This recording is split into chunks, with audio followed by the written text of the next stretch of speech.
Hello, everyone, and welcome to the Emporium of Forgotten Threads. My name is Anne, and this is my podcast where I talk about crafty things and bookish things. Today is Sunday, the 22nd of February. Welcome if you are a returning viewer. Hope that you find some fun things here that will engage you. And if you enjoy it, please hit the subscribe button below. Welcome back. If you're one of my returning viewers, I always enjoy spending time with you. So today I've got kind of a mixed bag of things. This is a slightly heavier than usual book podcast. I'm not going to do a ton of in-depth reviews, but we'll go through the things that I've read and that I've been working on over the last month. So let's go ahead and get started. So we're going to start off with crafts today. Kind of a mixed bag of things, and I don't have a ton of stuff to talk about. It's just been a busy month, and my husband and I were away on vacation for about a week over to the East Coast where it was extremely cold. I didn't do a lot of crafting. We wound up seeing family, doing some things bundled up outdoors. Nothing like sit on the beach and knit on a sock. So there's less crafts than usual this week, or this month. Let's talk about what I did work on. First up, I can quit sitting on it. I am working on a chevron granny stripe crochet blanket. Here it is in process. I am using a color pack from Hue Loco. This is their geode color pack. It's not all of the colors, it's most of them. And I am, let's see if I can show it this way. There's the starting point. And so I am working on finishing the third full color repeat. So I have this lighter peach and then this dark rose that are going to be continuing here. And so that will get me through 4 full repeats. And I think I have enough left to do 5 full repeats of this pattern. And once that's done, then I also have a kind of light gray that I'm going to use for the exterior borders. And I think what I'm going to do is fill in this reverse triangle space with that same gray so that it's got, it squares off the edges. So it's more of a rectangular type lap blanket. So working on that, my goal is to do 1 repeat of the colors each month. So I'll finish this in the last couple of days of February. And then in March, I will be working on it again to try to get that last 5th repeat of all the colors. And then I can figure out how I'm going to finish it off. I don't have a specific pattern picked for the border. I may just do like double crochet around it once I even out the triangles, but we'll see. More to come on that as we go. I did take 1 project with me for our travel, and I got quite a bit done on it. This is a brand new to you project. I cast it on just before we left. It is, and I hope I'm going to say this right, the Graerup, sure, Graerup slipover. And it's a cute little vest that's color work. It has 3 colors, and the bottom of it is where the color work is happening. So here it is. I'm using 2 colors, the light gray and then this dark soot charcoal gray, from Witch Fire Fibers, say that 3 times fast, and then this kind of brownish purple raisin color is from ZZ Textiles, and this is knit in a sport weight. So this is all of the color work in this. It's just a little trim fitting, not quite cropped, but it's definitely high hip length um, vest. And so the rest of it is just in this pretty neutral gray. So I've started to shape the armholes for the back. This is actually the back. So the bottom is knit in the round in the color work, and then you split for the back and front and work those back and forth while you do shaping for the underarms, and then I'll do the same for the front. Obviously, I will work these live stitches. And then when you get to the collar, you've got the collar shaping, and then you join here at the shoulder seams. So I'm looking forward to having this to wear. You can kind of goes with what I have on today. Not that I would wear it together, but this will be, I think, a nice addition to my closet. I do have a lot of gray, and I do wear a lot of black. So yeah, I think it'll be a nice layering piece for spring, which I'm sorry for those of you who live on the East Coast. I know it's going to be cold again. You guys are getting hit with another winter storm, but it's supposed to be almost 70 degrees here next weekend, which I am not ready for. Okay, so those are my crochet and knit things. Let's talk about a few stitchy things that I have going on this month. If you have been here before, I am working on a very large applique project, which is the Jane Austen 250th anniversary quilt. And I'm doing it as a block of the month project. So each month I get supplies to make the applique blocks. And the pattern has quite a few 10-inch blocks that I have been working my way through. So this is this month's set. After these, there are 3 more months that are the applique type block that looks similar to this. Each one's a slightly different floral pattern. I just got the supplies for the February block of the month, so I'm starting on those, but I have not finished that. So that month plus 2 more, and then we'll move on to the borders. So these are all being done with reproduction fabrics from Riley Blake Designs. And these are fabrics from the Jane Austen collection, which is created from patterns that exist in places that Jane Austen lived, in the decor, or like this kind of chintz looking pattern. Those are all things that are at least peripherally related to the Austen family. This right here, I think you can see there's a stag. This is the Austen family crest on this fabric.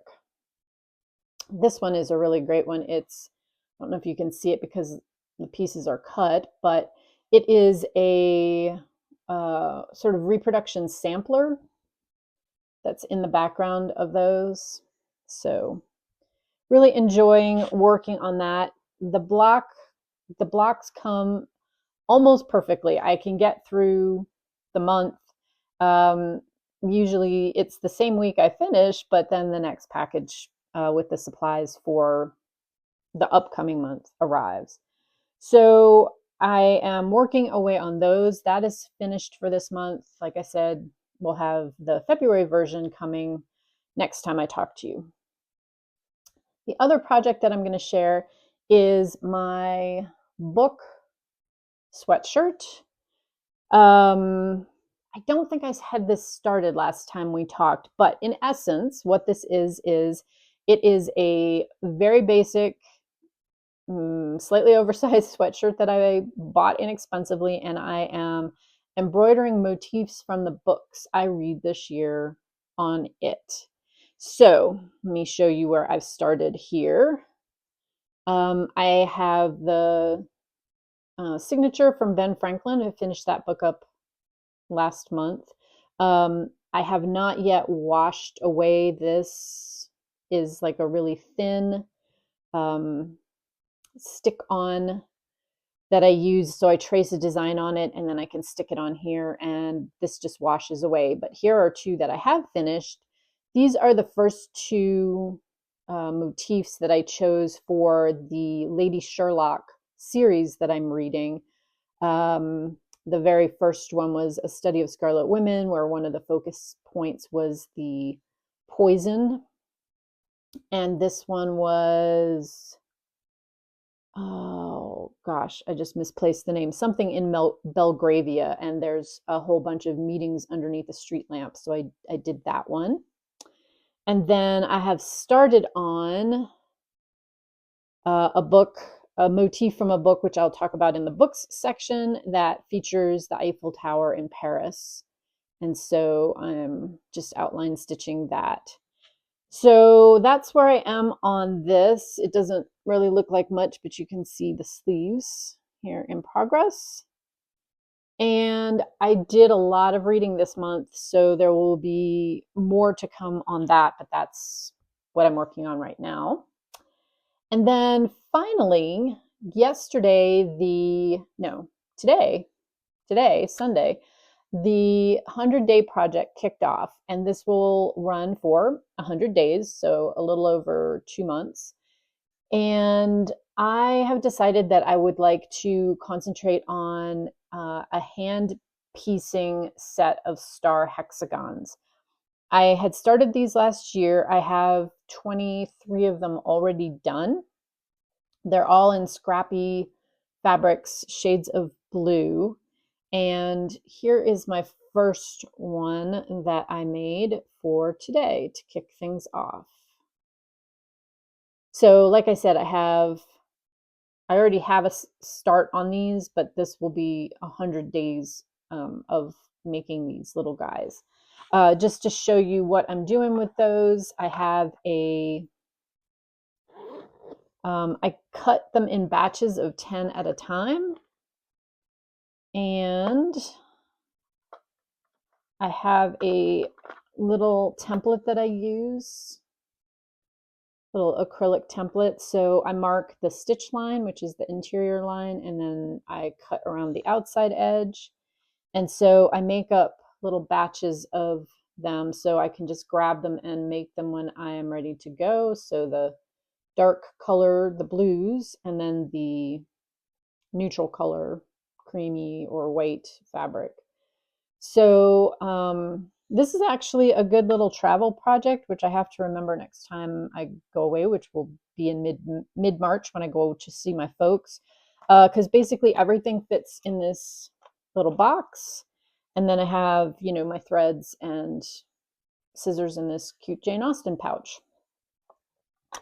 Okay, so that's going to be it for crafts for the month. Let's go on and talk about books. Okay, so as I mentioned in my crafting section, we were on vacation and I had gone back to the East Coast, which meant I had several long plane trips. We had a lot of time in the car, so there's a lot of books to cover. Let's just hop right on in here. The first book, which is kind of my book of the month, if you're interested in reading along with us, please hop over to my Discord group, is The Keeper of Lost Things by Ruth Hogan. This is a magical realism contemporary fiction. It's about this gentleman, Anthony Perdue, who is the self-designated keeper of lost things. And as he finds things in his daily life, his walks, whatever, he has taken them home, labeled them, and he has this whole room in his house that's dedicated to the things he's found on his walks around. And he hires this young woman named Laura, who's got a lot of turmoil in her personal life, to be his housekeeper / secretary, but he does not allow her into the room. Through the course of the book, he winds up passing away and he leaves the house and this whole collection of lost things to her. And she winds up having to become the keeper. There's a fun cast of characters. There's a couple of different storylines that run through it that kind of all get tied up together at the very end. And it's really a sweet little book. If you're somebody who's not really into like magic and fantasy, this is very light on the magical part of it. Um, and it's done in a very sweet, kind way. This book, I felt like, was a really good opportunity to talk about community and what things are important to you. If you had lost something, would you want the thing back? Would you want to not ever hear about it again? Um, just a very fun book. I enjoyed this one greatly. And if you just need something that's sort of a feel good kind of novel, I'll recommend this one. Next up was this kind of quirky little book I read called Wool Gathering, which is by Patti Smith, who is the musician. I think people probably would know her as the musician. And this little book she wrote, it's very quirky and a little trippy, but it is basically a memoir. It's just her thoughts on things and the fact that she has always been kind of a chronic wool gatherer, even since she was a kid, where she would spend a lot of time thinking about things. The chapters are kind of in essay format.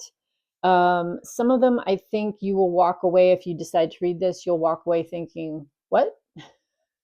um, because this book does take a little bit of thought. I think it's the kind of thing I would read through once and then maybe go back and reread.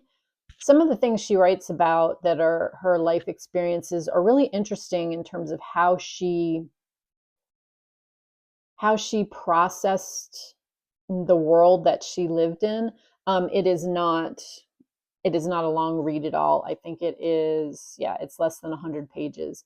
But she has an interesting way of looking at the world. And if you want something that maybe is a little thought provoking, but also not a typical traditional type memoir, this could be your book. I I enjoyed it, but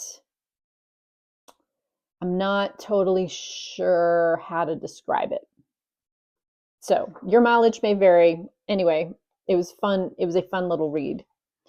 Then I have three books that I do not have physical copies of. I have them from my Kindle. The first two are books 1 and 2 in a series that were The Clockwork Boys and The Wonder Engine by T. Kingfisher. And she is one of my favorite writers. She does such a great job with character development. These are fantasies. Both of them are quest, but not epic quest by any means, and found family kind of books. She writes with a great sense of humor, and the characters are really wonderful. The main characters in the story are a young woman, Slate, who is she's a thief, but she's also an accountant. Like she cooks the books, so that's another way that she is a thief. But she is escaping from the death penalty, so that she's agreed to go on this quest, which everyone thinks is a suicide mission. And she's allowed to pick anyone that she wants to go along with her. So she picks a longtime co-worker who is a paid assassin. She busts this knight errant out of prison, where he's been imprisoned for basically being possessed by a demon. And then they also add on the learned Edmund, who is a young novice in a monastery, in a religious order, who is coming along to document this epic quest that they're going on. And what they are sent to do is to infiltrate a neighboring country to figure out where these clockwork army military things that appear to be made out of stone keep emanating from that are attacking the populace for their home country. So they go on this quest. Hijinks ensue. They're fun. They're light. They're easy reading. I can't just I just love everything that I've read by this author. They are so entertaining. I think these are earlier ones of hers. I think they're from 2017 and 2018, but still good, solid, fun reads. So recommend those if you like fantasy that has a little bit of snark and funniness and humor to it. Has a quest, has the found family trope. If you like those things, I think you'll enjoy these two books. Okay, next is a book that I received an advanced reader copy of, but it has since released. It is called The Fortune Tellers of Rue Daru, hoping that I said that right, by Olesya Gilmore. And this book is about a young woman and her grandmother. It's set in Paris in the early 20th century, late teens, early 20s era. And her grandmother is a local fortune teller. She has like a salon that's also a tea house where she reads people's fortunes. And one of the groups that she's highly involved with are the White Russians, so the Russian exiles from the Russian Revolution who are living in Paris. Her granddaughter has also inherited not only the ability to tell fortunes, but she can also conduct seances. And she wants to use these powers to try to find out what happened to her mother, who is out of the picture. We find out she's been killed. But of course, the young woman's grandmother does not want her communing with the dead. It's too dangerous. Into the picture enters two Russian emigres who are in line to the Russian throne, and they're trying to find out what happened to their father and potentially regain their inheritance so that they can kind of pay to get themselves moved up the list to inherit the Russian throne. Really atmospheric, very entertaining. I enjoyed this one a lot. It was a pleasant surprise because I get requests occasionally from publishers saying, "Hey, we think you'd like this book," and I'm never sure if that's actually true. But in this case, I did really enjoy this one. It was a little bit of a mystery tied in there. It had some great world building that helped you really understand kind of the life that the emigres were living and this sort of genteel poverty that many of them were subject to. And then, of course, the whole like fortune telling, mystical side of it, that was very entertaining. So, really enjoyed that one. Currently, I am reading, I've got 3 books going. Let's talk about the first one. So, I subscribe to a box called Caffeine and Legends, which, as you might guess, it tends to be books that are like fantasy, epic fantasy kind of vibe. And this little box of TBR deck cards was in the last shipment, and I picked one of them to try to do for February, and this was the one I picked. Immediately jump to the next book in a series, even if you've started another book. So I did that. And the book that I picked was the next in the Sherlock Holmes series. So this is The Hollow of Fear. This is book 3 by Sherry Thomas. I read books 1 and 2 earlier this year, and I'm just about done. I'll have this done in the next day or two. So another enjoyable read. I'm delighted that I think I have 6 in the series, and this is book 3. I don't know if there's more than that, but anyway, an entertaining historical mystery. where the main character is reimagined as a female Sherlock Holmes in the late 19th century. So working on that right now. And we'll come back to this in a minute because it's one of these will be my March book. I'm going to try to do one of these a month. I'm also reading this book called The Architect of New York by Javier Moro. This book is about architect Rafael Gustafino and Gilded Age New York. He is Spanish. He has come to America to make his fortune, but also to get away from his nagging wife and a whole bunch of debts. This is a true story, so it's historical fiction. And it's told from the point of view of his young son, who is his illegitimate son by a woman that he has been having an affair with back in Spain. They moved to New York. His son winds up becoming an architect. So the story is talks about kind of learning things at his father's knee, and also paints a really interesting picture of New York in the Gilded Age. It's a little bit slow. It's not quite as engaging as I had hoped. And I'm not quite halfway through it. But we'll hopefully get this finished in March, and we'll report back to you on this one. And then finally, I am listening to an audiobook called The Bog Queen by Anna North. And I am super intrigued by this book. I think I'm about halfway through the audiobook on this one as well. So there's 3 storylines. The first one is with a young woman in 2018 who's a forensic pathologist, and she's called in to do some studies on a body that has been found in a bog in the UK. A man has come forward and saying, oh yes, it's my wife, I killed her in the 1960s. She's been in the bog since then. It's now 2018.